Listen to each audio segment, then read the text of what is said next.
Chapter 169 to 176।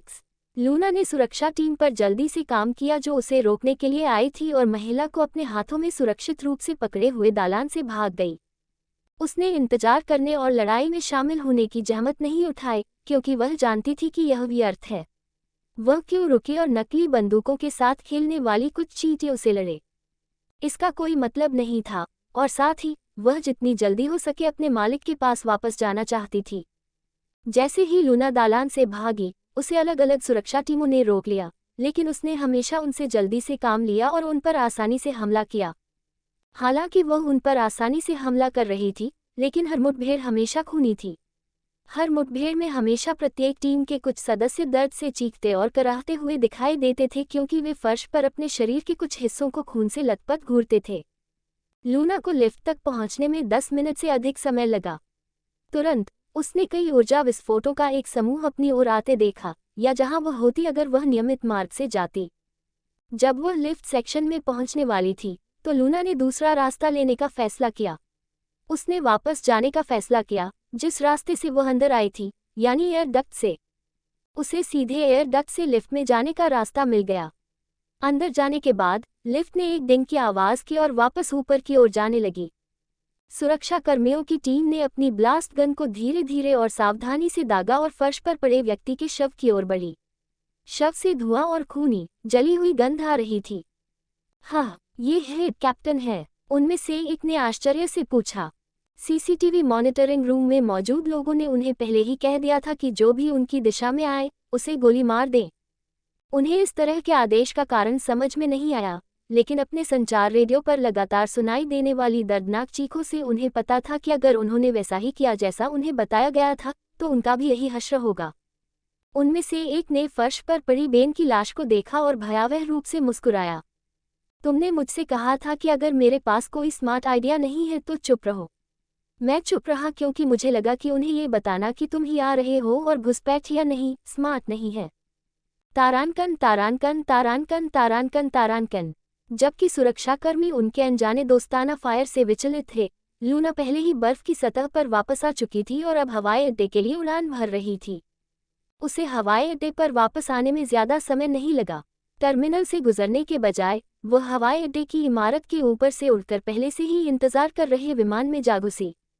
वह विमान के एक बेडरूम में चली गई और जब वह अंदर गई तो उसने उसे बिस्तर पर लिटा दिया और उसके शरीर की जांच करने लगी कि कहीं उसमें कोई असामान्य चिकित्सा स्थिति तो नहीं है। उसकी बहुत अच्छी तरह से जांच करने के बाद लूना को कुछ नहीं मिला और उसने उसे सोने देने का फैसला किया। वह कमरे से बाहर चली गई, केबिन में गई और अपनी सीट पर बैठ गई।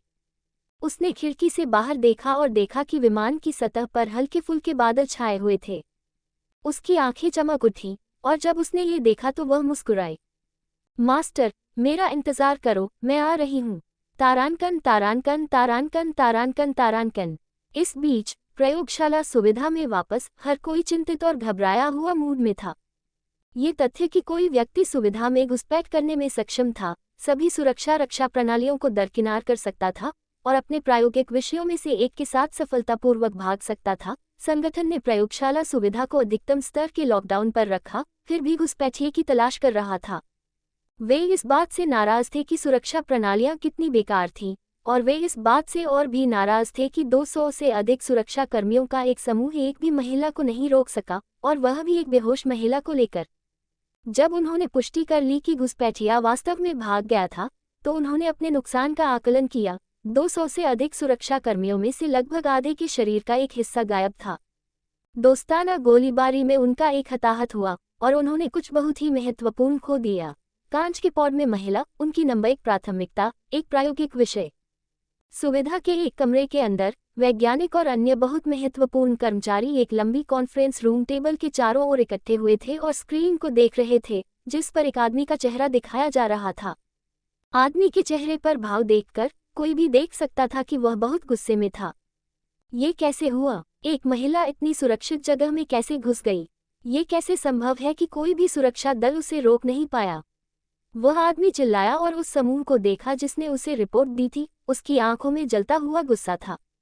कमरे में मौजूद हर कोई उस आदमी की आवाज में गुस्से को महसूस करके सिर झुकाए कांप उठा। भले ही वह कमरे में उनके साथ नहीं था, लेकिन वे उससे डरे हुए थे। इसमें कोई मदद नहीं की जा सकती क्योंकि वह बैंक का अध्यक्ष एड्रियन सैंडर्स है। एड्रियन को और भी गुस्सा आया जब उसने देखा कि वे अपना सिर झुकाए हुए हैं। वह अपने गुस्से को शांत करने के लिए उन सभी को मार डालना चाहता था, लेकिन वह अभी ऐसा नहीं कर सकता था। उस प्रयोगशाला सुविधा में हर कोई अभी भी बहुत उपयोगी था, और जब तक वे इससे निपट नहीं लेते वह उनके साथ कुछ नहीं कर सकता था। लेकिन इसका मतलब यह नहीं है कि कोई दोष नहीं लेगा। बेन नाम का वह कमीना कहाँ है? उसने चिल्लाया। पूछे गए सवाल के बाद एक दमघोंटू सन्नाटा छा गया। जब उसने देखा कि कोई जवाब नहीं दे रहा है तो एड्रियन और भी क्रोधित हो गया और उसके सिर की नसें उभरने लगीं। क्या तुम सब मूर्ख हो या क्या? तुम अक्षम कमीनों के झुंड में कोई भी ऐसा व्यक्ति नहीं है जो मुझे बता सके कि बेन नाम का वह कमीना कहाँ है? इस बिंदु पर कमरे में बैठे समूह को यह स्पष्ट हो गया था कि एड्रियन बलि का बकरा ढूंढ रहा था, लेकिन एक समस्या थी। जिस व्यक्ति को बलि का बकरा बनाया जाना था वह पहले ही मर चुका था। उसके शरीर में कई छेद थे, जले हुए मांस और सूखे खून की गंध आ रही थी। उन्होंने एक दूसरे को देखा और उनकी आंखों ने तुरंत संवाद किया। प्रेसिडेंट एड्रियन, बेन मर चुका है। वह एकमात्र हताहत था जिसके बारे में हमने बात की थी। उनमें से एक, जिसमें सबसे अधिक साहस था, ने कहा। बेन की मौत के बारे में सुनकर एड्रियन शांत हो गया। चूंकि कुत्ता मर चुका है, इसलिए मैं चाहता हूं कि डिप्टी हेड कैप्टन उसका पद संभाले, और मैं आज के अंत से पहले घुसपैठिए के बारे में हर एक जानकारी चाहता हूं। एड्रियन ने आदेश दिया और वीडियो कॉल को डिस्कनेक्ट कर दिया।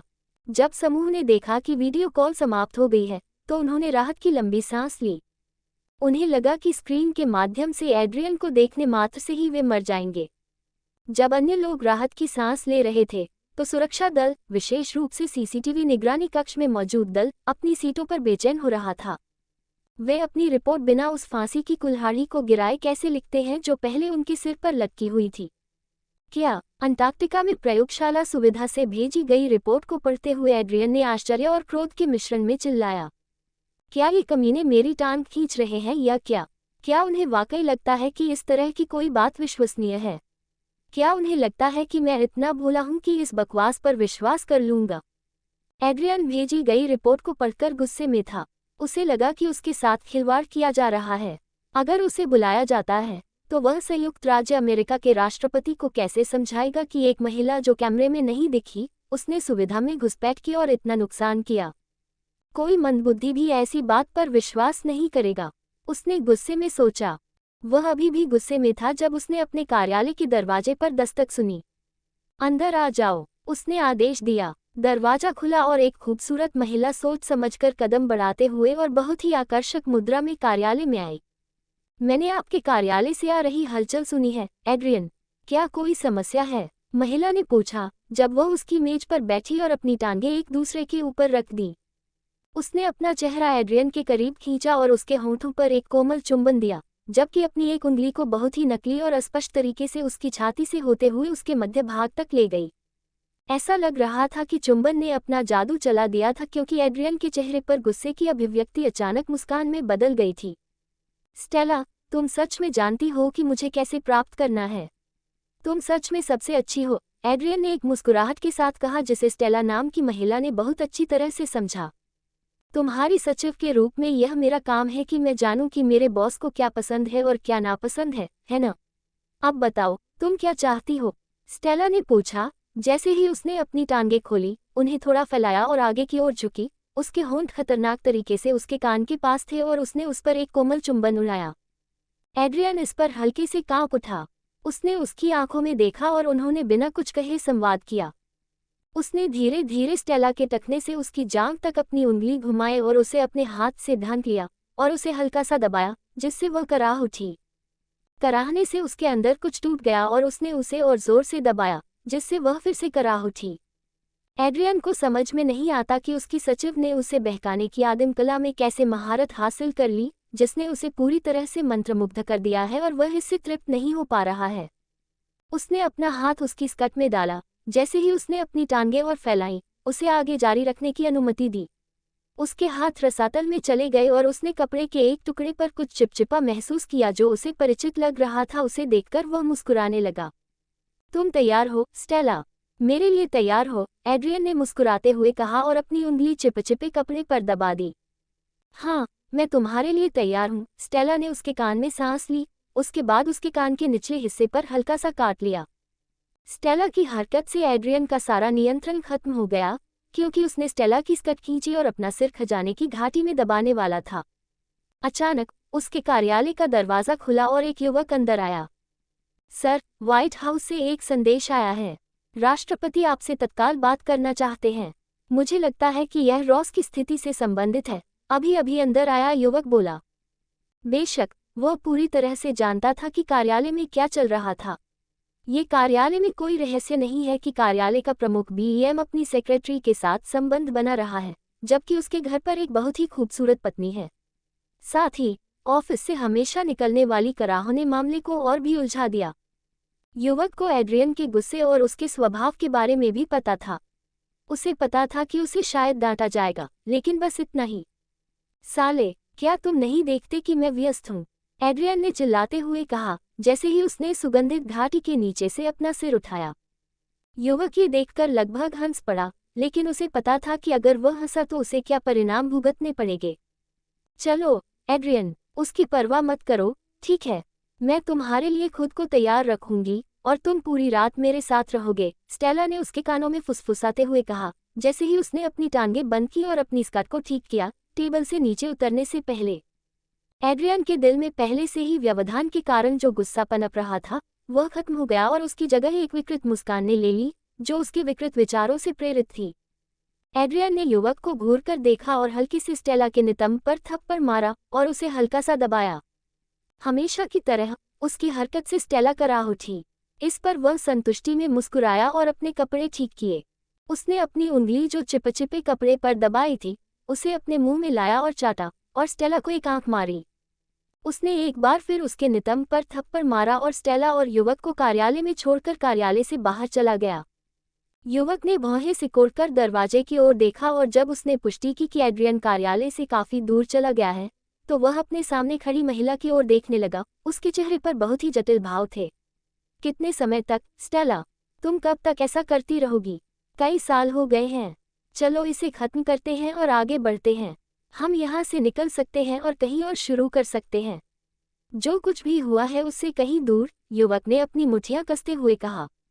युवक को लगा कि उसके दिल में गुस्सा, हताशा, नफरत, लाचारी और कई अन्य जटिल भावनाएं घूम रही हैं। क्लाउड, तुम्हें याद है कि मैं ऐसा क्यों कर रहा हूँ? एड्रियन ने हमारे माता पिता को मार डाला। उसने माँ और पिताजी को हमारे सामने ही बेरहमी से मार डाला। मैं उसे इसके लिए किसी भी तरह से माफ नहीं कर सकती, स्टेला ने अपने चेहरे पर दृढ़ निश्चय के साथ कहा। युवक क्लाउड अपनी बहन की बातों पर व्यंग्यपूर्वक मुस्कुराया। तुम उसे माफ नहीं करोगी, लेकिन तुम उसके साथ 3 साल से ज्यादा समय से सो रही हो। बहन, तुम 3 साल से ज्यादा समय से उसकी सेक्रेटरी हो और तुम इतने लंबे समय से उसके साथ सो रही हो। मुझे कैसे यकीन है कि तुम सच में उसके प्यार में नहीं पड़ गई हो? उसने थककर आह भरी। वह अपनी बहन की बदला लेने की योजना को बर्दाश्त कर रहा है, लेकिन वह पिछले कुछ समय से इससे थक चुका है। वह बस यही चाहता है कि वे चले जाएं, अगर संभव हो तो देश छोड़कर कहीं और चले जाएं। क्लाउड, तुम एक औरत के दिल को नहीं समझते। ईमानदारी से, मैंने इसे पहले ही शुरू कर दिया है, फिर मैं इसे खत्म करने जा रही हूँ। मेरे पास पहले से ही अपनी योजनाएं हैं और मैं जल्द ही उन्हें अमल में लाऊंगी, स्टेला ने अपने छोटे भाई को आश्वस्त करने की कोशिश करते हुए कहा। वह समझती थी कि वह कैसा महसूस कर रहा है और वह भी वैसा ही महसूस करती थी। एड्रियन के साथ उसके संबंध ने उसे गंदा महसूस कराया, लेकिन वह जानती थी कि यह ऐसा कुछ नहीं है जिसे वह बीच में ही रोक सकती है। उसे यहाँ तक पहुँचने में 1 दशक से ज्यादा का समय लगा। वह इसे बर्बाद नहीं करने जा रही है। क्लाउड, मैं अपने हाथों से एड्रियन को मार डालूंगी, उसने घोषणा की, जैसे ही उसने उस दरवाजे की ओर देखा जिससे एड्रियन अभी अभी बाहर निकला था। गुस्से में एक बड़े सफेद दफ्तर के अंदर लोगों का एक समूह, पुरुष और महिलाएं, खड़े दिखाई दे रहे थे और कुछ बैठे हुए थे। ऐसा लग रहा था कि यह समूह किसी का इंतजार कर रहा था, क्योंकि वे चुपचाप दरवाजे की ओर देख रहे थे। जब दरवाजा खुला और एड्रियन अंदर आया, तो उनका लंबे समय से प्रतीक्षित इंतजार खत्म हुआ। श्रीमान राष्ट्रपति, उसने दफ्तर में जाते हुए सलामी दी। एड्रियन, हम आपका इंतजार कर रहे थे। मेरी एक छोटी सी चिड़िया ने मुझे बताया कि रॉस आइस सेल्फ की सुविधा में कुछ हुआ है। क्या आप मुझे समझाना चाहेंगे? जिस व्यक्ति को राष्ट्रपति कहा जा रहा था, उसने अपनी सीट पर आराम से बैठते हुए और अपने पैर मेज पर रखते हुए पूछा। जब राष्ट्रपति ने जो कहा, उसे सुनकर एड्रियन मुस्कुराया। उसे पहले से ही उम्मीद थी कि यह खबर उस तक पहुंच जाएगी, लेकिन उसे उम्मीद नहीं थी कि यह इतनी जल्दी पहुंच जाएगी। वह नहीं जानता था कि राष्ट्रपति जिस छोटे पक्षी का जिक्र कर रहे थे वह कौन था, लेकिन वह अपने इस छोटे पक्षी की पहचान के बारे में बहुत उत्सुक था। उसने कार्यालय में अन्य लोगों पर एक नज़र डाली और उसने देखा कि वे कैसे उत्सुकता से उसके खुद को समझाने का इंतजार कर रहे थे। कुत्तों और धूर्त लोमड़ियों का झुंड। जब उसने उनके चेहरों पर भाव देखी तो उसने मन ही मन सोचा, श्रीमान राष्ट्रपति, मुझे भी अभी अभी उनसे खबर मिली है। जाहिर है कोई एक महिला सुविधा में घुसपैठ कर गई और हमारी सबसे कीमती संपत्ति लेकर भाग गई, उसने कहा। उसने सुनिश्चित किया कि वह अपने शब्दों को सावधानी से चुने ताकि खुद को फंसाया न जाए। एड्रियन, आप बेम के प्रमुख हैं, है न? राष्ट्रपति ने अपनी सीट से खड़े होकर खिड़की की ओर चलते हुए पूछा। जब एड्रियन ने ये सवाल सुना तो वह असहज महसूस करने से खुद को रोक नहीं सका। श्रीमान राष्ट्रपति, मैं बेम का प्रमुख हूँ संगठन। आपने ही मुझे इस पद पर बिठाया, सर। उसने अपने चेहरे पर एक मजबूर मुस्कान के साथ उत्तर दिया। मुझे याद है कि मैंने तुम्हें उस पद पर बिठाया था, एड्रियन, और मुझे ये भी याद है कि मैंने तुम्हें तुम्हारे पद के बारे में क्या बताया था।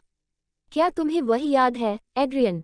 राष्ट्रपति ने पूछा, और एड्रियन की बेचैनी की भावना बढ़ गई। राष्ट्रपति के प्रश्न पर घबराहट में एड्रियन चुप हो गया। मुझे सब कुछ याद है, श्रीमान राष्ट्रपति। आपने कहा था कि मुझे अपने पद को उसी तरह महत्व देना चाहिए जैसे मैं अपने जीवन को महत्व देता हूँ, और मुझे ये सुनिश्चित करना चाहिए कि ऐसा कुछ भी न हो जो संगठन के हित को खतरे में डाले।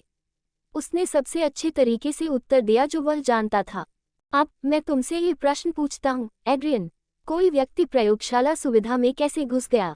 एक ऐसी जगह जहाँ अत्याधुनिक रक्षा प्रणालियाँ स्थापित हैं। एक ऐसी जगह जहां हमारे विशेष ऑपरेशन सैनिकों के लिए हमारे विशेष प्रशिक्षण द्वारा उत्पादित सर्वोत्तम में से सर्वश्रेष्ठ है। एक ऐसी जगह जहां अधिकृत व्यक्तियों को छोड़कर किसी को भी नियमित रूप से प्रवेश नहीं करना चाहिए। कोई व्यक्ति सफलतापूर्वक घुसपैठ कैसे कर सकता है और हमारी सबसे मूल्यवान संपत्ति को लेकर भागने में सक्षम हो सकता है? ये कैसे संभव था, श्री एड्रियन सैंडर्स? एड्रियन जानता था कि वह इसके लिए तैयार था। वह जानता था कि राष्ट्रपति वही करने की कोशिश कर रहा था जो वह सुविधा में मौजूद लोगों के साथ करना चाहता था, किसी को बलि का बकरा बनाने के लिए ढूंढना। वह जानता था कि इस समय वह केवल यही कर सकता था कि वह खुद को जितना संभव हो सके उतना बेहतर तरीके से समझाए और उसे हल्की सजा मिले। श्री राष्ट्रपति, घुसपैठ या किसी और की तरह नहीं था। मुझे जो रिपोर्ट मिली उसमें कहा गया था कि वह किसी भी घटना से अधिक शक्तिशाली और तेज है जिसे हमने कभी देखा है। इसके अलावा वह हवा में उड़ सकती है और संभवतः उड़ भी सकती है। एक और बात, श्री राष्ट्रपति, सीसीटीवी कैमरे उसे पकड़ नहीं सकते। वह कैमरों के लिए अदृश्य है और ऐसा लगता है कि वह तकनीक से संबंधित किसी भी चीज को नियंत्रित कर सकती है, क्योंकि उसके पास सुविधा में हर चीज और हर जगह तक पहुंच थी। उसके अपने मालिक के बारे में कुछ बताने के बारे में भी कुछ था, लेकिन मुझे समझ में नहीं आया कि इसका क्या मतलब है। एड्रियन ने तुरंत देखा। राष्ट्रपति ने मुड़कर कार्यालय के एक कोने में चुपचाप बैठे एक बूढ़े व्यक्ति को देखा और उसके करीब खिड़की से बाहर देखा। क्या आपको लगता है कि वह उससे संबंधित है? उसने उत्सुकता से पूछा और अपनी सीट पर वापस चला गया। मैं निश्चित रूप से नहीं कह सकता, लेकिन एक बहुत बड़ी संभावना है। वे दोनों सीसीटीवी कैमरों के लिए अदृश्य हैं और तकनीक से संबंधित कुछ भी आसानी से उनके नियंत्रण में है। इसके अलावा वे अन्य घटनाओं की तुलना में अधिक शक्तिशाली हैं। ये ऐसी चीजें हैं जो उन दोनों में समान हैं, इसलिए संभावना बहुत अधिक है, लेकिन हम अभी तक कुछ भी पुष्टि नहीं कर सकते हैं, बूढ़े व्यक्ति ने जवाब दिया, क्योंकि वह अपने दिमाग में व्यस्त खिड़की से बाहर देख रहा था। उसने अपने मालिक के बारे में कुछ बताया, शायद ये रसातल से युवक है, लेकिन जैसा कि आपने कहा, हम निश्चित रूप से नहीं कह सकते। हम तभी जान सकते हैं जब हम खुद उनसे पूछें, राष्ट्रपति ने कहा। जैसे ही उन्होंने अपनी मेज पर ताल से थपथपाया, उनके विचार अज्ञात थे। एड्रियन, आपने कहा कि वह हमारी सबसे मूल्यवान संपत्ति से भाग गई, और इससे आपका मतलब राष्ट्रपति यूसुमारोबिस की बेटी से है न? उन्होंने पुष्टि में पूछा। हाँ, श्रीमान राष्ट्रपति, एड्रियन ने जल्दी से उत्तर दिया। उसकी बेचैनी की भावना बहुत कम हो गई है, और इससे उसे राहत मिली है। ऐसा लगता है कि हम किसी पुराने दोस्त से मिलने जा रहे हैं।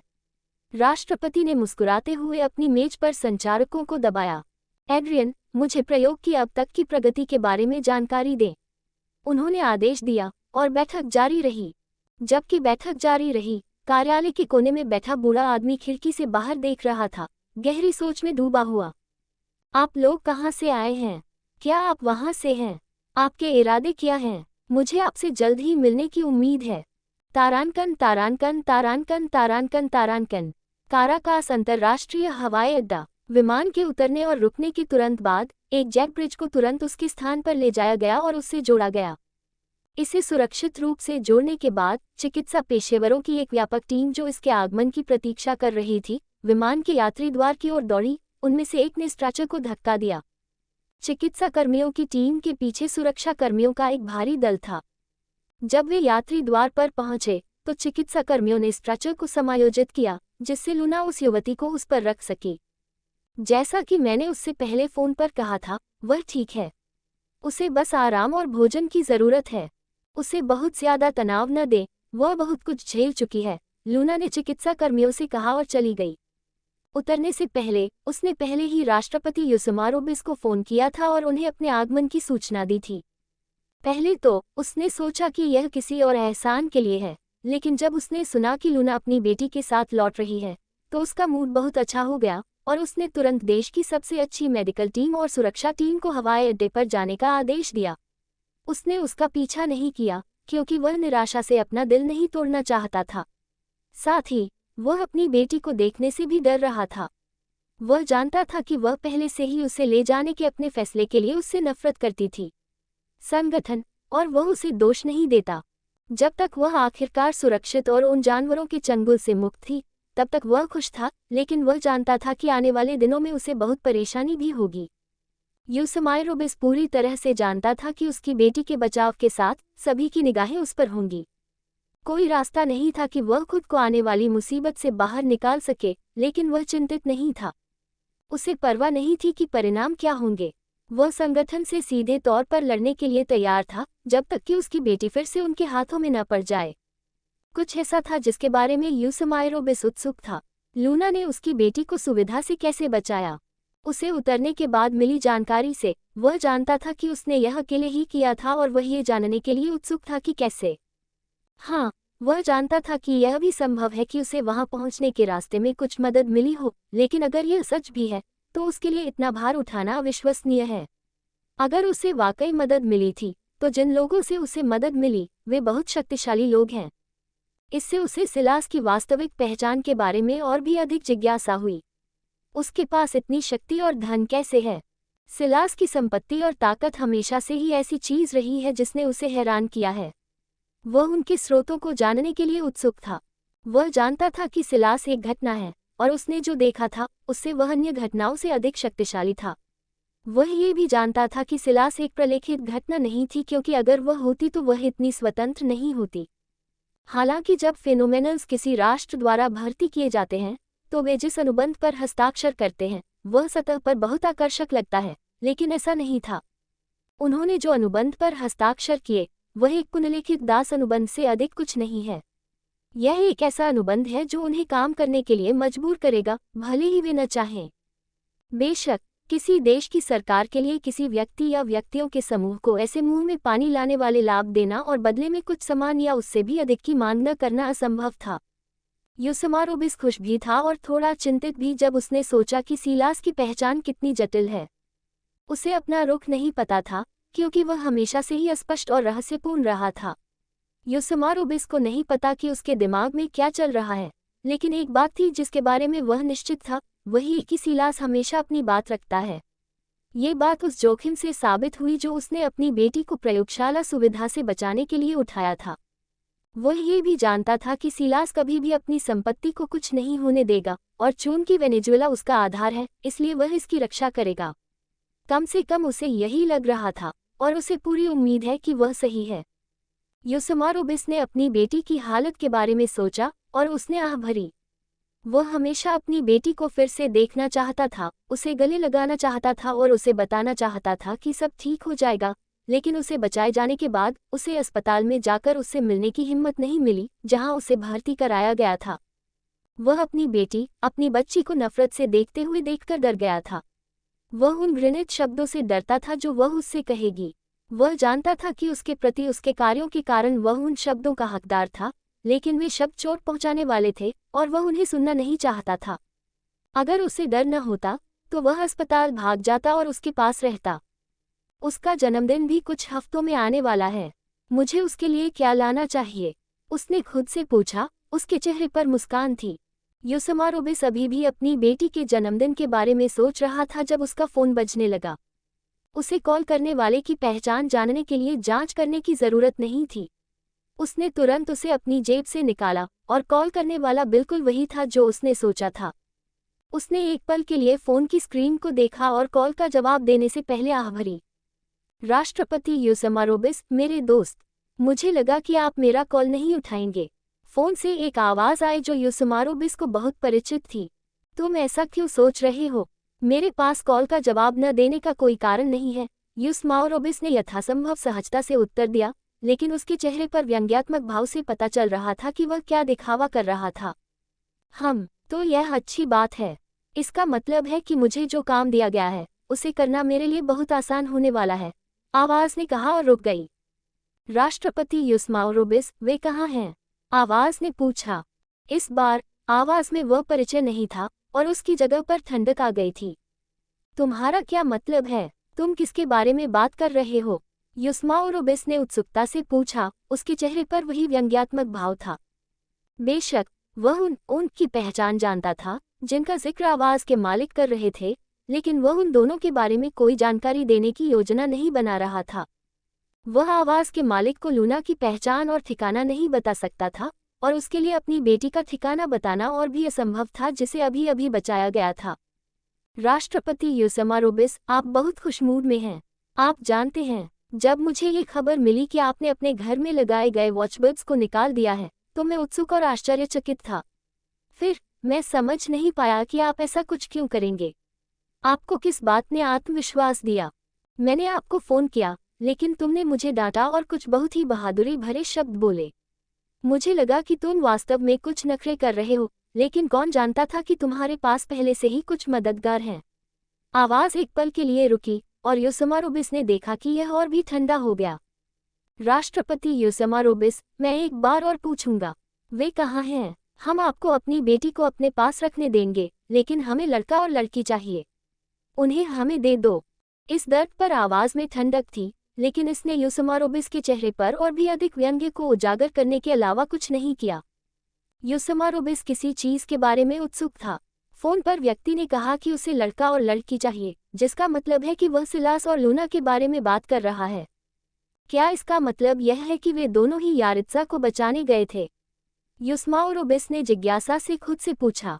शुरू में उसे लगा कि सिर्फ लूना ही उसकी बेटी को बचाने गई थी, और वह इस बात से हैरान था कि वह ऐसा करतब कैसे कर पाए, लेकिन चूंकि सिलास भी वहां था, इसलिए यह ज्यादा विश्वसनीय था। यूसुमारोबिस के चेहरे पर एक चमकदार मुस्कान खिल उठी जब उसने सोचा कि अब वह सिलास और लूना जैसे मजबूत लोगों के साथ मिलकर काम कर रहा है। जब फोन से एक क्रोधित आवाज़ आई तो उसका ध्यान चल रही कॉल की ओर गया। यूसुमारोबिस, मैंने कहा, जिस लड़के और लड़की को तुम छिपा रहे हो उसे हमें दे दो। यूसुमारोबिस अब अपने मुखौटे को और नहीं रोक पाया और वह जोर से हंस पड़ा। 1 मिनट तक हंसने के बाद वह आखिरकार रुका और अपना गला साफ करने के लिए खांसने लगा। जेरोम, मुझे नहीं पता था कि तुमने अपना पेशा बदलकर कॉमेडियन बन लिया है। क्या तुमने वाकई अपनी बात सुनी? तुमने कहा था कि मुझे लड़के और लड़की को तुम्हें दे देना चाहिए। सवाल यह है कि क्यों? मुझे ऐसा क्यों करना चाहिए? जब मैंने अपनी बेटी मांगी तो क्या तुमने उसे मुझे दे दिया? यूसुमारोबिस ने जेरोम की तरह ही ठंडी आवाज़ में पूछा। उसकी आवाज़ और भी ठंडी हो गई और जेरोम को लगा कि ठंडक फ़ोन पर फैल जाएगी और उसके कान को जमा देगी। जेरोम, मैं ये सिर्फ एक बार ही कहूँगा। मुझे इस बात से कोई मतलब नहीं कि संगठन क्या करना चाहता है, और अगर वे मेरे साथ खेलने की योजना बनाते हैं तो मैं खुशी खुशी उनके लिए एक बड़ा खेल का मैदान बनाऊंगा। यूसुमारोबिस के साथ कॉल बंद करने के बाद जेरोम को समझ नहीं आया कि क्या करना है। उसे डाक काउंसिल द्वारा विशेष रूप से बच्चों को हर कीमत पर उससे छुड़ाने का काम सौंपा गया था, लेकिन जिस तरह से चीजें दिख रही थीं, उससे लगता था कि यह काम पूरा करना असंभव होगा। वह अभी भी इस बारे में गहराई से सोच रहा था कि उसे जो काम दिया गया है उसे कैसे पूरा किया जाए, तभी उसका फ़ोन बजने लगा। उसने झल्लाहट में आह भरी और अपना फ़ोन अपने कान के पास लाया। उसे यह जानने के लिए स्क्रीन देखने की ज़रूरत नहीं थी कि कॉल करने वाला कौन था। मुझे थोड़ा आराम दो, तुम बूढ़े बेवकूफ़, उसने आह भरी और कॉल का जवाब दिया। नमस्ते, श्रीमान राष्ट्रपति जेरोम, क्या तुमने कुछ महत्वपूर्ण हासिल किया? फ़ोन की दूसरी तरफ मौजूद व्यक्ति ने पूछा। मुझे माफ़ करें, सर, मैंने अपनी तरफ से हर संभव कोशिश की, लेकिन उसने उन्हें रिहा करने से इनकार कर दिया। उसने मुझे उनका ठिकाना भी नहीं बताया। अगर यह पहले होता, तो मैं जासूसों का इस्तेमाल कर सकता था, लेकिन उसने जो थोड़ी बहुत सफाई की, उसके बाद यह असंभव हो गया। मैं समझ गया, चिंता मत करो, मैं अब से सब कुछ संभाल लूंगा, व्यक्ति ने कहा और कॉल समाप्त कर दी। जेरोम ने अपने फ़ोन को अपने सामने ऑफिस की मेज पर गिराते हुए आह भरी। वह अपनी नौकरी से थक गया था। नहीं, वह पहले से ही उस बेवकूफ़ी भरे काम से थक गया था, जिसे करने के लिए उसे मजबूर किया गया था। कई सालों से वह हमेशा संगठन का सबसे वफादार और आज्ञाकारी कुत्ता रहा है। ये हमेशा, जेरोम, ये करो, जेरोम, वो करो, उसने हमेशा हर काम को स्वीकार किया है, और उसने अपनी क्षमता के अनुसार उन्हें पूरा किया है। उसने ये सब बिना किसी लाभ के किया है। वह दिन ब दिन एक ऐसे संगठन के लिए काम कर रहा है, जिसने उसके बेटे की मदद करने का वादा किया था, लेकिन अभी तक ऐसा नहीं कर पाया है। उसने अपने बेटे के बारे में सोचा, जो अस्पताल में था, कोमाटोज की स्थिति में अब 1 साल से ज़्यादा हो गया है। उसे युसुमारोबी की बेटी की स्थिति के बारे में पता था, एक पिछली स्थिति, और वह खुद को भाग्यशाली मानता था कि उसके बेटे की स्थिति अलग है क्योंकि वह कोई असाधारण व्यक्ति नहीं है। उसे ये भी पता था कि यह भी एक समस्या थी। वह जानता था कि संगठन कितना लाभ उन्मुख है और कैसे वे अपने लाभ को हर चीज़ से ऊपर रखते हैं।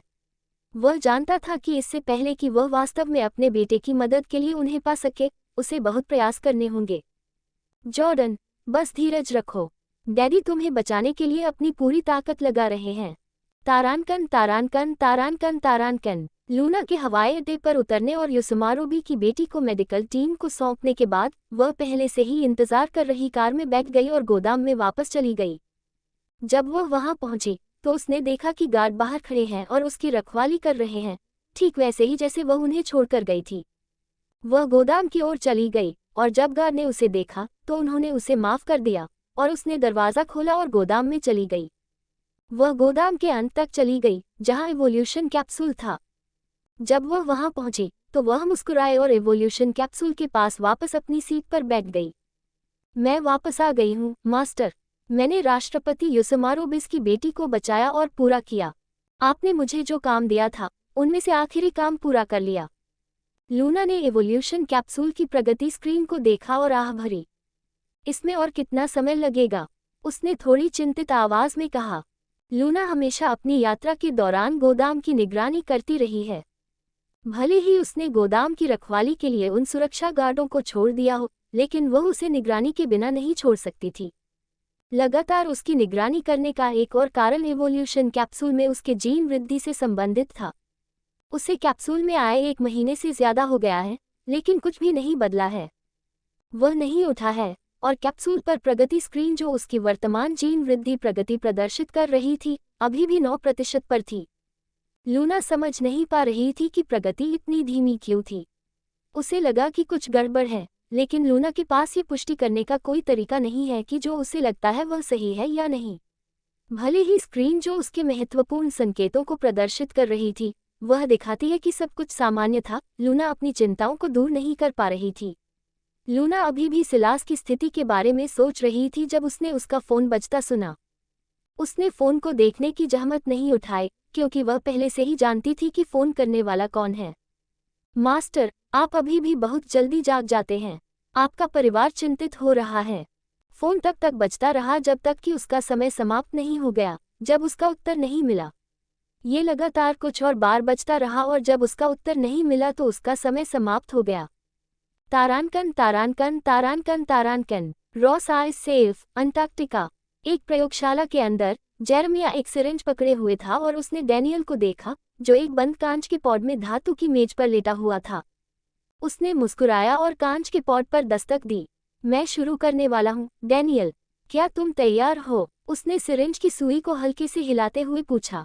मैं तैयार हूँ, करो। डैनियल की दृढ़ और दबी हुई आवाज कांच के पॉड के अंदर से आई। अच्छा, मुझे तुम्हारा रवैया पसंद आया। जेरेमिया मुस्कुराया और कांच की फली के एक छोटे से छेद में सिरिंज को घुसा दिया। सिरिंज से छेद को छेदने के बाद उसने अपने पीछे खड़े वैज्ञानिकों को इशारा किया। तुरंत वैज्ञानिकों में से एक अजीबोगरीब दिखने वाली मशीन की ओर चला गया और उस पर एक बटन दबाया। मशीन से एक कम बिजली की भावर सुनाई दी, उसके बाद एक कम गुनगुनाहट की आवाज आई। जेरेमिया ने धैर्यपूर्वक मशीन को देखा क्योंकि उसने देखा कि अलग अलग रंगों के अज्ञात तरल पदार्थ छोटी नलियों से बहने लगे जो कि उससे जुड़ी हुई थी, और कांच की फली में और भी छोटी नलियों के एक और सेट में जिसमें डैनियल था। वह चुपचाप देखता रहा क्योंकि तरल पदार्थ छोटी नलियों में और अंतःशिरा साइट के माध्यम से डैनियल के शरीर में बह रहा था। प्रभाव तुरंत थे क्योंकि उसे अपनी त्वचा पर बहुत खुजली महसूस हुई और वह बस इतना करना चाहता था कि अपनी त्वचा को बहुत जोर से खरोंचे और राहत पा ले, लेकिन वह ऐसा नहीं कर सका क्योंकि उसके हाथ धातु की मेज से बंधे हुए थे। उसकी स्थिति और भी खराब हो गई क्योंकि उसे जो खुजली महसूस हो रही थी उसकी जगह मज्जा भेदी दर्द ने ले ली। आह! डैनियल के मुंह से एक पीड़ा भरी चीख निकली, लेकिन कांच की वजह से वह दब गई। उसे लगा जैसे उसका शरीर जल रहा है और अंदर से उसे धीरे धीरे चीर दिया जा रहा है। ऐसा लग रहा था जैसे चींटियां बहुत गर्म अग्नि चींटियों में बदल गई हैं और अब उसकी खाल को काट रही हैं। डैनियल ने दर्द को सहने की कोशिश की, लेकिन धीरे धीरे उसे लगने लगा कि वह बेहोश हो रहा है। उसने संघर्ष किया और होश में आया, लेकिन ये लंबे समय तक नहीं रहा क्योंकि वह फिर से बेहोश हो गया और इस बार यह और भी मजबूत था।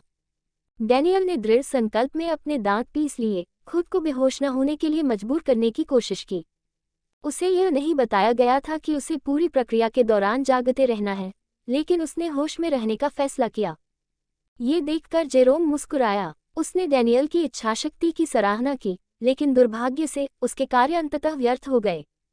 वह दर्द को अच्छी तरह से संभाल रहा था, लेकिन पूरी प्रक्रिया के दौरान वह होश में नहीं रह पाता क्योंकि उसे सर्जरी से पहले मरीजों को दी जाने वाली एनेस्थीसिया की सामान्य खुराक से दोगुनी से भी ज्यादा खुराक दी गई थी।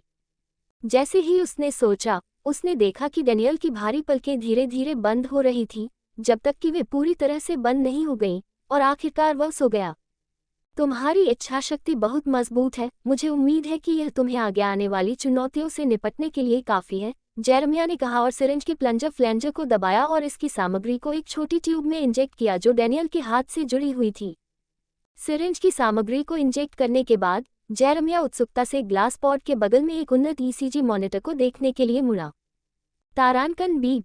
डैनियल के महत्वपूर्ण संकेतों के लिए संकेतक रेखाएं सपाट हो जाने पर एक तेज सपाट बीप सुनाई दी। चपटी रेखाओं को देखते हुए जेरेमिया ने उच्च प्रत्याशा और तीव्र चिंता में अपनी मुट्ठियां भींच लीं। उसने कुछ पलों तक धैर्यपूर्वक प्रतीक्षा की, और जब उसने देखा कि कुछ भी नहीं बदला है, तो उसने हार मानकर निराशा से आह भरी। मुझे लगा कि यह पहले से ही सही था, लेकिन ये सिर्फ एक और विफलता थी। वह जाने ही वाला था कि उसने ईसीजी मॉनिटर से बीप की आवाज़ सुनी। वह जल्दी से उसे देखने के लिए मुड़ा, और जब उसने देखा कि संकेतक रेखा अब सामान्य हो रही थी, तो उसने खुशी और उत्साह में मुट्ठी बांधी। मुझे बहुत पसंद है, अपनी इच्छाशक्ति पर ध्यान दो डैनियल। आपको बस इंतजार करना है और आप सबसे पहले कृत्रिम फेनोमेनल बन जाएंगे, जेरेमिया ने उत्साहित मुस्कान के साथ कहा। पहले कृत्रिम फेनोमेनल के निर्माता के रूप में मुझे उन्हें एक नाम देना चाहिए। मार्वल्स के बारे में क्या? घर पर क्रिस ने अपना फोन टेबल पर गिरा दिया और आह भरी। वह एक हफ्ते से ज्यादा समय से सिलास से मिलने की कोशिश कर रहा है, उसके फोन पर कॉल कर रहा है, लेकिन उसके कॉल हमेशा टाइम आउट होने के बाद वॉइसमेल सेवा पर फॉरवर्ड हो जाते हैं। वह चिंतित हो रहा था क्योंकि सिलास को अपनी व्यावसायिक यात्रा पर गए हुए 1 महीने से ज्यादा हो गया था, और उसे यह न पूछना बेवकूफ़ी लग रही थी कि व्यावसायिक यात्रा किस लिए थी। उसे किम ने बताया था कि सिलास हमेशा व्यावसायिक यात्रा पर जाता है, लेकिन जिस व्यवसाय में वह जाता है, उसके लिए उसे आमतौर पर इतनी यात्राएं करनी पड़ती हैं कि किसी को पता ही नहीं चलता। क्रिस को लगा कि उसकी गलती थी। उसे लगा कि जो कुछ भी हो रहा है, वह उसकी गलतियों की सज़ा है, लेकिन वह इसे सहने के लिए तैयार था। वह बस यही चाहता है कि उसका बेटा सुरक्षित रहे। उसे उम्मीद है कि उसके साथ कुछ भी न हुआ हो सिलास, क्योंकि उसे नहीं पता कि अगर कुछ हुआ तो वह खुद को माफ़ कर पाएगा या नहीं। उसने बहुत सी चीज़ें खो दी हैं, और वह अब और नहीं खोना चाहता। सिलास, तुम कहाँ हो? क्रिस ने चिंतित स्वर में पूछा। वह वास्तव में जानना चाहता है कि सिलास व्यापार यात्रा के लिए कहाँ गया था, किम ने उसे बताया कि वह हमेशा वेनेजुएला जाता रहता है, लेकिन उसे यह अजीब लगा। सिलास वेनेजुएला क्यों जाएगा? वहां जाने से उसका क्या काम हो सकता है? क्रिस सिलास के चरित्र से बहुत परिचित नहीं था। पहले तो उसे दोषी नहीं ठहराया जा सकता था क्योंकि सिलास की मां की मृत्यु के बाद उसे अपने काम और एक छोटे बच्चे की देखभाल के बीच तालमेल बिठाना पड़ा। उसके पास घर पर बिताने के लिए बहुत कम समय है, और यही एक कारण था कि उसने दोबारा शादी की। वह किसी ऐसे व्यक्ति को चाहता है जो उसके छोटे लड़के की देखभाल करे, लेकिन भाग्य ने फिर से उसे धोखा देने का फैसला किया।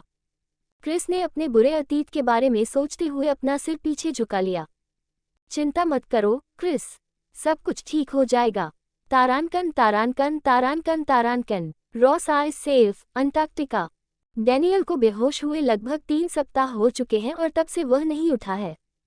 हालांकि वह बेहोश था, लेकिन लैब में हर कोई उसके शरीर में हो रहे बदलावों को महसूस कर सकता था और इससे उनके चेहरे पर मुस्कान आ गई।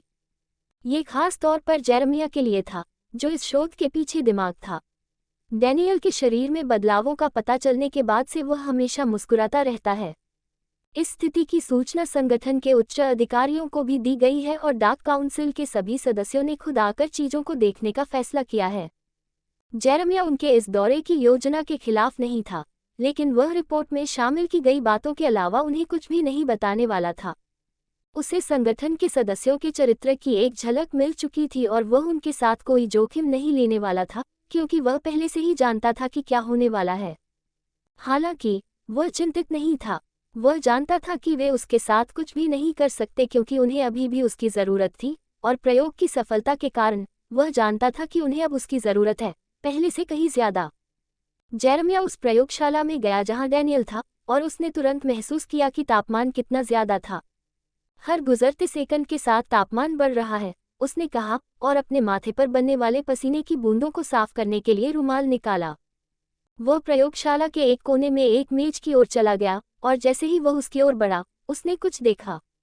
डैनियल को घेरने वाले कांच से अविश्वसनीय मात्रा में भाप निकल रही थी। जब जेरेमिया ने ये देखा तो वह हैरान रह गया, और वह तुरंत पुष्टि करने के लिए उसकी ओर दौड़ा। जब वह कांच के पॉट के पास गया तो उसने वही देखा जो उसने दूर से देखा था, कांच से भाप उठ रही थी। भाप वास्तव में कांच से नहीं आ रही थी, यह उस कूलिंग सिस्टम से आ रही थी जिसे कुछ दिन पहले उस मेज पर लगाया गया था जिस पर डैनियल लेटा हुआ था। पिछले कुछ दिनों से डैनियल के शरीर का तापमान बहुत अधिक और बहुत तेजी से बढ़ रहा था, इसलिए उन्हें टेबल के नीचे एक कूलिंग सिस्टम लगाना पड़ा, नहीं तो गर्मी से लैब में सब कुछ पिघल जाता।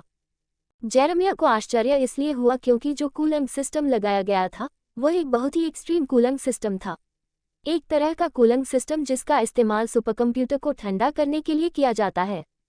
जेरेमिया ने उत्सुकता से कांच पर अपनी उंगली रखी, और जैसे ही उसकी उंगली उसके संपर्क में आई, उसने उसमें से एक चटकने की आवाज़ सुनी। उसने जल्दी से अपना हाथ वापस खींच लिया, लेकिन ऐसा लगता है कि बहुत देर हो चुकी थी, क्योंकि टेम्पर्ड ग्लास के फटने की आवाज़ सुनाई दी, जिससे कांच के टुकड़े जगह जगह और उसके शरीर पर बिखर गए। जेरेमिया टेबल के नीचे इमरजेंसी बटन दबाने ही वाला था कि उसने एक धमाके की आवाज़ सुनी, और उसके बाद डैनियल के शरीर से आग की एक तेज लपट निकली, जिससे उसे जल्दी से पीछे हटना पड़ा और खुद को टेबल से दूर करना पड़ा। आग की लपटों के कारण प्रयोगशाला का तापमान तेजी से बढ़ गया और इससे फायर अलार्म सिस्टम चालू हो गया। जेरेमिया स्थिति को नियंत्रण में लाने का कोई रास्ता खोजना चाहता था, इससे पहले कि चीजें हाथ से निकल जाएं। लेकिन वह कुछ भी नहीं सोच पा रहा था।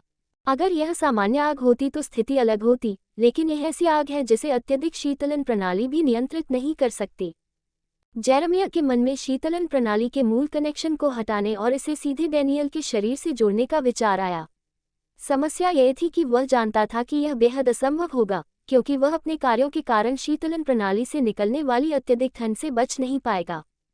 जब उसने देखा कि आग अनियमित रूप से बढ़ रही है, तो उसने अपने दिमाग पर जोर डाला और सोचा कि समस्या का समाधान कैसे किया जाए। उसने ध्यान से देखा, और उसने देखा कि यह आग नहीं थी जो अनियमित रूप से बढ़ रही थी, ये डैनियल था जो टेबल पर चढ़ रहा था। ये देखकर वह जोर से हंस पड़ा।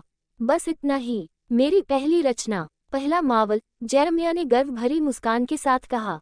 तारानकन तारानकन तारानकन तारानकन, वेयरहाउस, वेनेजुएला। एवोल्यूशन कैप्सूल की प्रगति स्क्रीन अब सिलास की जीन वृद्धि प्रगति को 85% पर प्रदर्शित कर रही थी।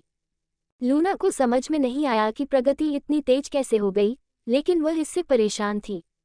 वह बस उत्सुकता से जीन वृद्धि के पूरा होने और सिलास के एवोल्यूशन कैप्सूल से बाहर आने का इंतजार कर रही थी।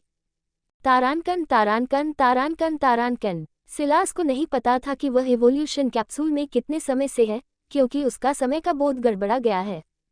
पिछले कुछ दिनों से अगर वह वास्तव में सही है, उसे बहुत सारी यादें आ रही हैं जिनके बारे में उसे पता नहीं है कि वे कहाँ से आए हैं। उसने इसे समझने की पूरी कोशिश की है, लेकिन स्थिति के बारे में परेशान करने वाली बात यह है कि वह कुछ भी समझ नहीं पा रहा है। उसे लगा कि ये यादें पहले से ही किसी चीज़ के पीछे सील कर दी गई थी, और जीन वृद्धि प्रक्रिया, या उसे इसे अपना पहला एवोल्यूशन मेटामॉर्फोसिस कहना चाहिए, जैसा कि आवाज़ ने कहा, ने सील को खोल दिया और यादों को सतह पर आने दिया। बस एक समस्या थी, बाद में यादें धुंधली हो गईं, लेकिन उसकी यादों का एक हिस्सा ऐसा था जो बाकी की तरह स्पष्ट नहीं था। वह यादें जिसमें अंधेरे घुटन भरे शून्य में सुनी गई भयावह आवाज़ शामिल थी। वह आवाज़ जो कहती थी, मैं आ रहा हूँ। कुछ और दिन बीत गए और सिलास को अपने शरीर में बड़े पैमाने पर बदलाव होते हुए महसूस होने लगे। उसे लगा जैसे उसका पुनर्जन्म हो रहा है। उसे नहीं पता था कि क्या हो रहा है, लेकिन वह जानता था कि अगर यह सबसे अधिक संभावना है कि वह जीन वृद्धि से संबंधित है जिससे वह गुजर रहा है, या जो भी इसे अब कहा जाता है। समय बीतता गया और सिलास ने बदलावों को और भी अधिक महसूस किया। हालांकि वह बेहोश था और उसे नहीं पता था कि उसके आसपास क्या हो रहा है, उसे लगा कि अब वह बिना कोशिश किए भी अपने आसपास के माहौल को महसूस कर सकता है। यह उसके आंकड़ों को अधिकतम करने के बाद उसे मिलने वाली सामान्य धारणा से अलग था। नहीं, यह ऐसा ही है जैसे यह एक ही चीज़ है, लेकिन सामान्य धारणा के बजाय वह अधिक परिष्कृत तरीके से कर सकता है। वह पदार्थ हेरफेर महाशक्ति का उपयोग करके अपने आसपास के माहौल को महसूस कर सकता है, और अपनी अत्यधिक उच्च धारणा के साथ उसे ऐसा लगा जैसे सब कुछ उसकी नज़र में था। इस समय उसे ठीक से पता नहीं था कि उसकी यह संवेदन या धारणा क्षमता कितनी मजबूत है, लेकिन वह जल्द ही पता लगाने का इरादा रखता है।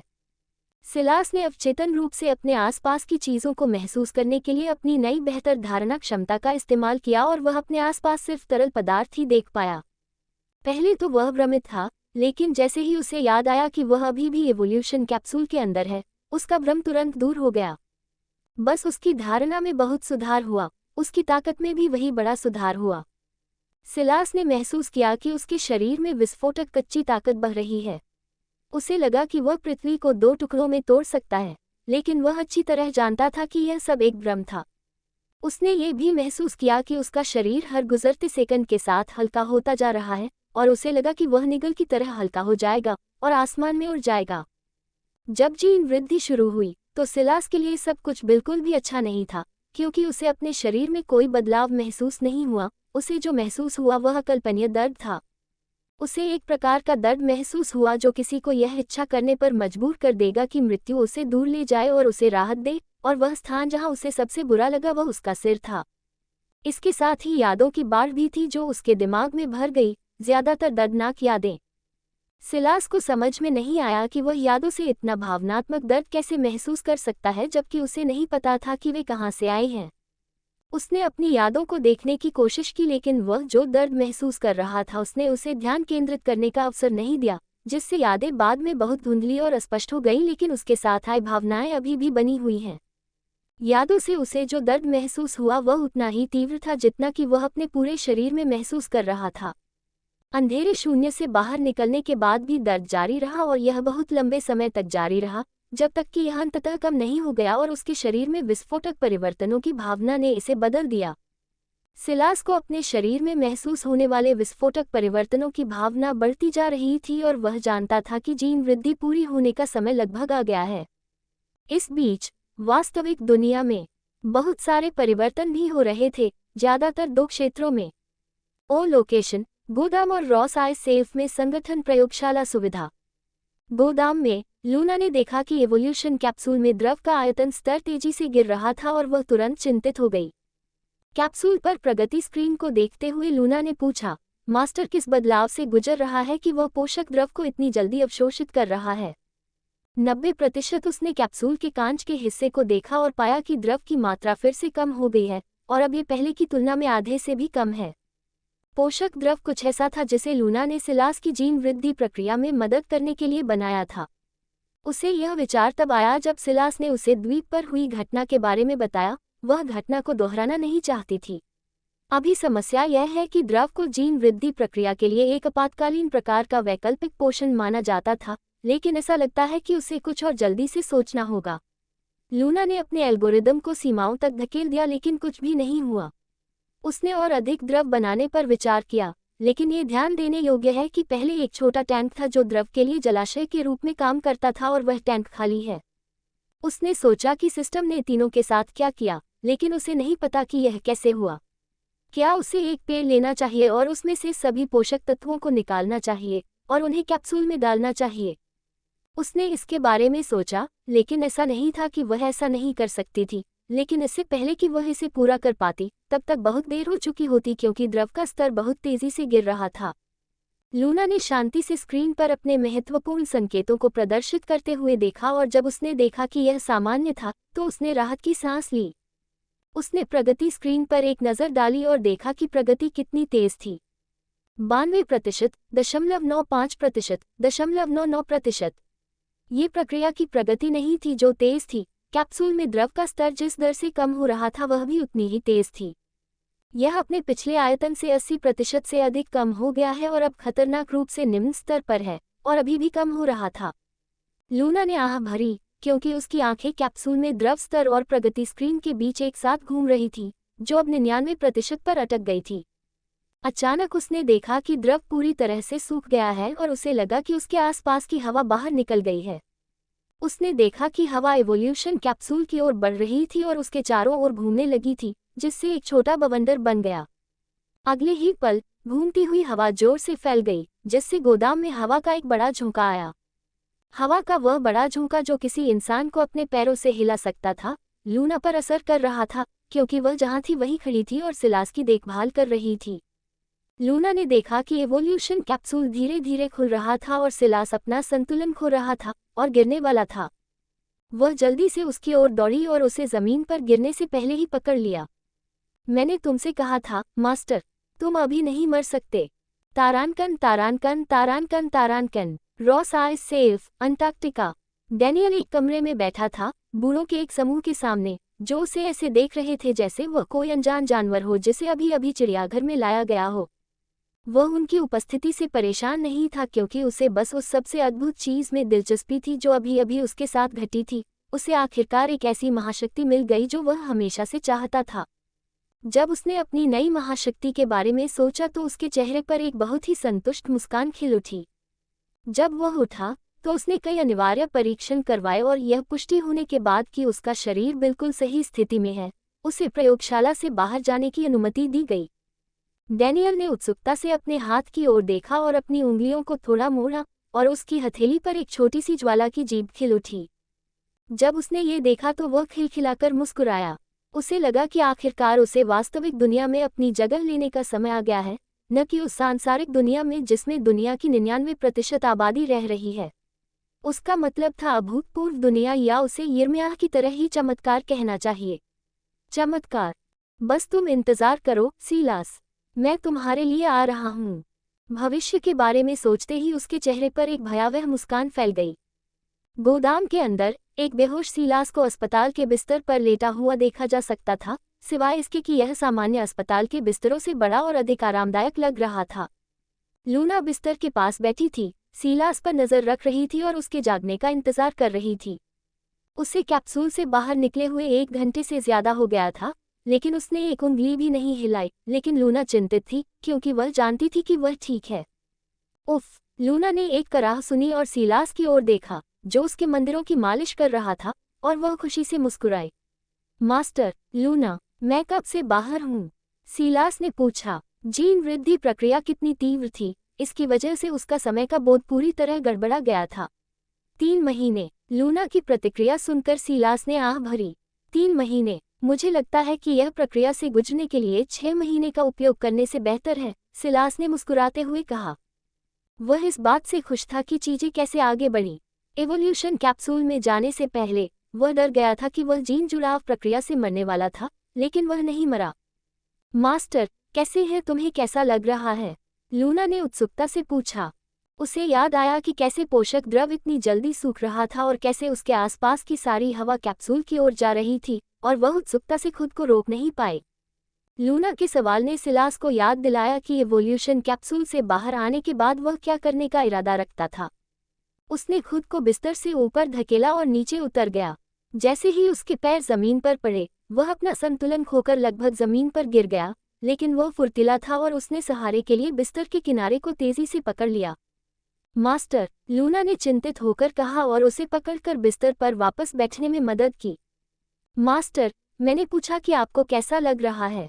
मैंने आपको बिस्तर से उठने के लिए नहीं कहा, उसने उसे डांटा और उसे घूरते हुए कहा। सिलास वास्तव में जो हुआ उससे हैरान था। क्या हुआ? उसने अपने पैरों को देखा और उन्हें घुमाया ताकि महसूस हो सके कि वे वास्तव में वहां थे या नहीं। जैसे ही उसने अपने पैरों को घुमाया, उसे उनमें कुछ भी गड़बड़ नहीं लगी, और वह आश्चर्य और भ्रम के मिश्रण के साथ लूना को देखने से खुद को रोक नहीं सका। लूना, मेरा पैर इतना कमजोर क्यों है? तुम्हें चिंता करने की जरूरत नहीं है, प्रक्रिया के बाद कमजोरी का अनुभव होना सामान्य है, लूना ने जवाब दिया। ओह, तुमने मुझे ये क्यों नहीं बताया? हमें तब और भी महत्वपूर्ण चीजों की चिंता थी। हमें ये भी यकीन नहीं था कि तुम बच पाओगे। अगर मैं तुम्हें बताऊं कि प्रक्रिया पूरी होने के बाद तुम्हें कमजोरी का अनुभव होगा, तो ये कितनी मदद होगी। लूना की प्रतिक्रिया पर सिलास ने आह भरी। वह जानता था कि वह सही थी। तब उनके दिमाग में सबसे महत्वपूर्ण बात उसका जीवित रहना था, और उसे यह बताना निरर्थक होगा कि प्रक्रिया के बाद वह कैसा महसूस करेगा जब उसका जीवित रहना अनिश्चित था। ये कब तक रहेगा? सिलास ने पूछा। वह जानना चाहता है कि उसके पैरों में कमजोरी का एहसास कब तक रहेगा, क्योंकि उसे और भी महत्वपूर्ण काम निपटाने हैं। दिन के अंत तक ये भावना गायब हो जानी चाहिए, लूना ने उत्तर दिया, और सिलास ने राहत महसूस करते हुए सिर हिलाया। लूना, सब कुछ कैसे चल रहा है? सिलास ने पूछा। उसने एवोल्यूशन कैप्सूल में जाने से पहले सब कुछ का प्रबंधन लूना के हाथ में छोड़ दिया। वह जिस चीज के बारे में सबसे अधिक उत्सुक था, वह भूमिगत प्रयोगशाला सुविधा की प्रगति थी। सब कुछ सुचारू रूप से चल रहा है। बैंक भवन 1 महीने से भी कम समय में पूरा हो जाएगा, और प्रयोगशाला सुविधा 2 महीने में पूरी हो जाएगी। ये सुनकर सिलास ने संतुष्टि में सिर हिलाया। इसका मतलब है कि 2 महीने में वह अपनी सभी योजनाओं को क्रियान्वित करने में सक्षम हो जाएगा। राष्ट्रपति युसमारोबी की बेटी के बारे में क्या? उसे याद आया कि उसने एवोल्यूशन कैप्सूल में जाने से पहले लूना से उसे बचाने के लिए कहा था। वह खुद ऐसा करना चाहता था, लेकिन वह ऐसा नहीं कर सका क्योंकि उसके पास मौका नहीं था।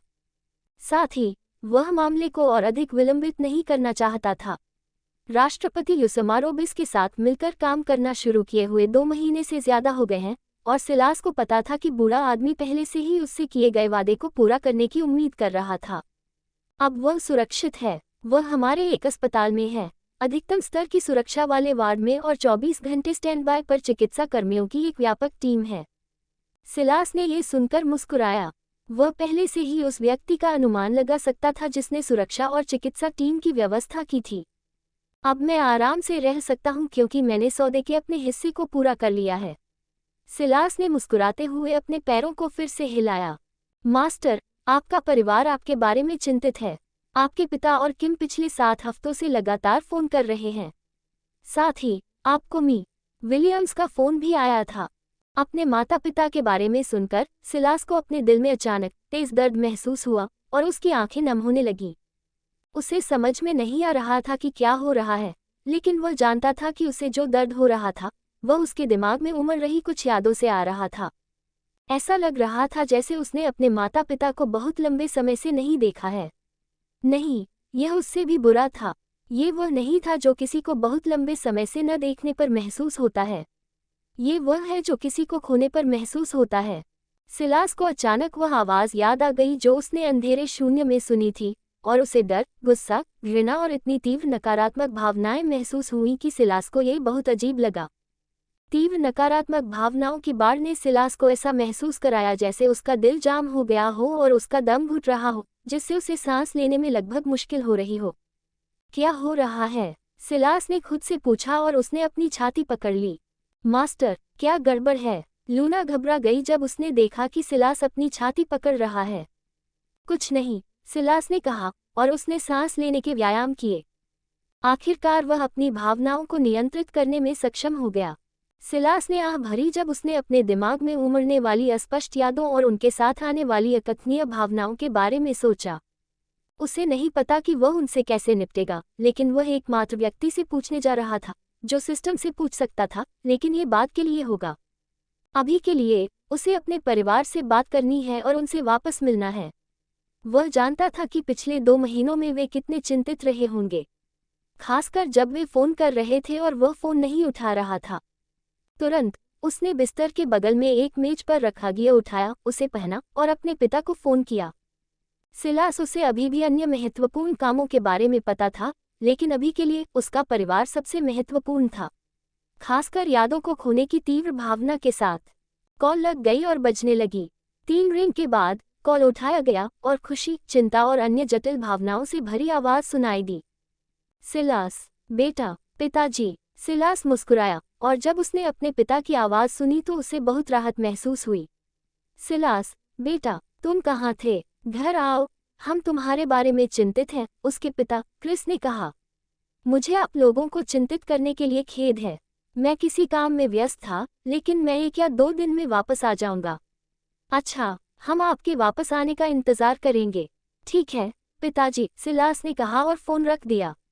उसने अपने पैरों को देखा और आह भरी। चीज़ें हमेशा इतनी जटिल क्यों होती हैं?